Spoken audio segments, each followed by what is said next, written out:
Assalamualaikum warahmatullahi wabarakatuh. Perkenalkan, nama saya Bini Basuki. Di video ini saya akan menjawab soal UTS dari matkul sistem operasi.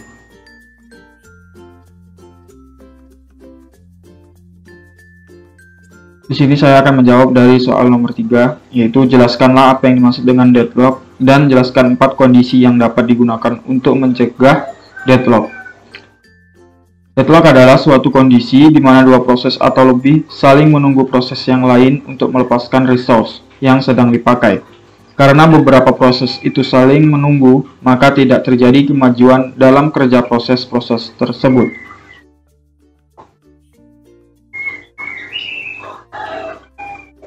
Kondisi yang dapat digunakan untuk mencegah deadlock, yang pertama yaitu deadlock prevention.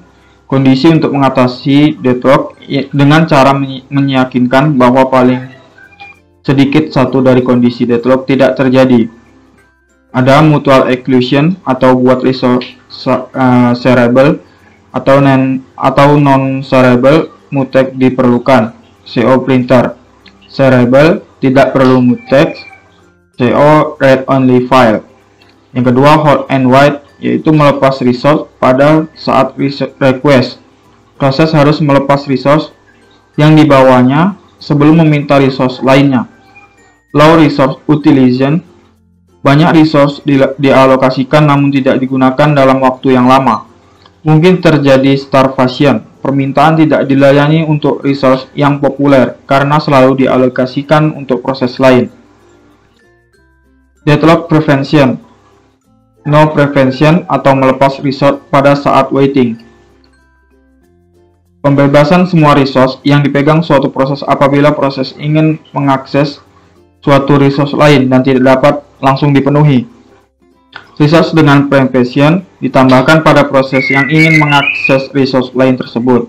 Proses dimulai kembali apabila sudah mendapatkan kembali semua resource yang dilepaskan termasuk resource yang ingin diakses. Yang kedua, circular wait atau request berurutan, memberi nomor pada status yang ada. Setiap proses boleh mengakses resource secara berurutan dari nomor rendah ke tinggi. Contoh, resource R1 sampai R5. Jika P0 sedang mengakses R2, maka P0 hanya boleh request R3 sampai R5. Jika P1 sedang mengakses R3, maka P1 hanya boleh request R4 atau R5. Selanjutnya, deadlock avoidance, yaitu memberikan informasi tambahan yang berhubungan dengan resource yang akan diminta. Meyakinkan bahwa tidak akan terjadi circular wait.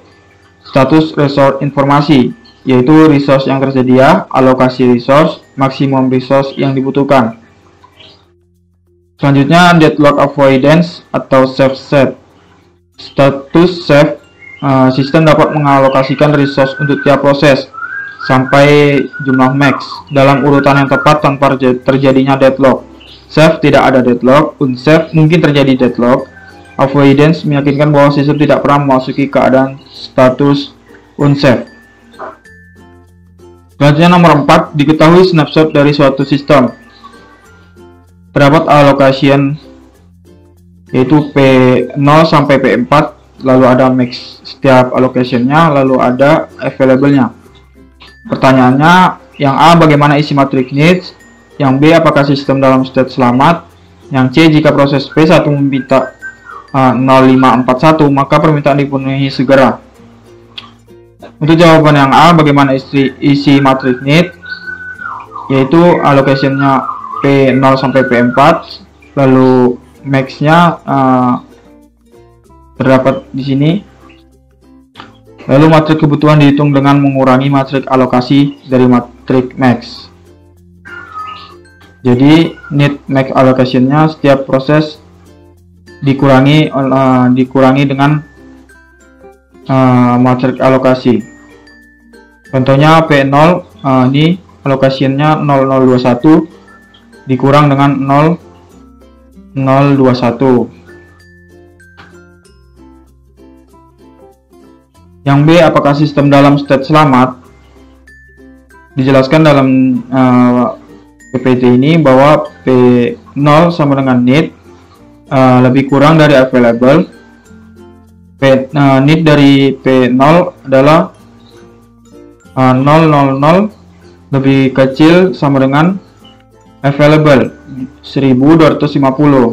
Jadi ini bernilai true. Jadi buat new available sama dengan available tambah allocation. Jadi available-nya 1250 tambah allocation dari P0 yaitu 0021 sama dengan 1271. Selanjutnya P1 need lebih kecil sama dengan available. Need pada P1 yaitu 0650 lebih kecil sama dengan available 1271. Dan ini bernilai true. Jadi new available sama dengan available tambah allocation. Available 1271 tambah allocation P1 yaitu 0100. Jadi 1371.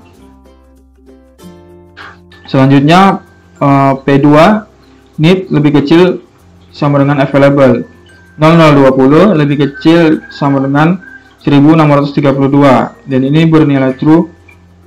Jadi new available sama dengan available tambah allocation. Available-nya 1371 ditambah allocation P2 1632 sama dengan 3003. Selanjutnya P3 need lebih kecil sama dengan available 1002 lebih kecil dari 1354 dan ini bernilai true. Jadi new available sama dengan available tambah allocation 3003 tambah 1354 sama dengan 4357. Selanjutnya pada P4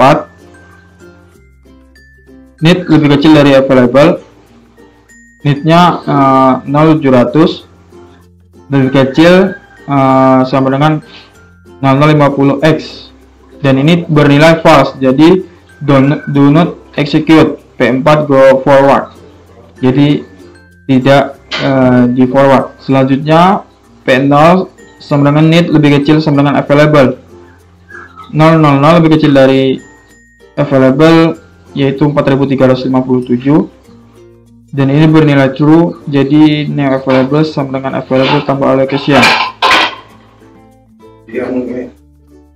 4357 tambah 0050 sama dengan 4407. Urutan eksekusi proses yaitu P0, P1, P2, P3 dan P0. Sistem dalam keadaan state selamat dan memenuhi kriteria safety. Selanjutnya nomor 5 yaitu ada 4 buah proses yang datang berurutan. Hitunglah waiting time rata-rata dan turnaround time dari keempat proses tersebut dengan menggunakan algoritma SJF. Terdapat 4 proses yaitu P1, P2, P3 dan P4. Masing-masing proses memiliki arrival time. Proses pertama 0,0, proses kedua 2,0, proses ketiga 4,0 dan proses keempat 5,0. Dan memiliki berstamnya yaitu 7414.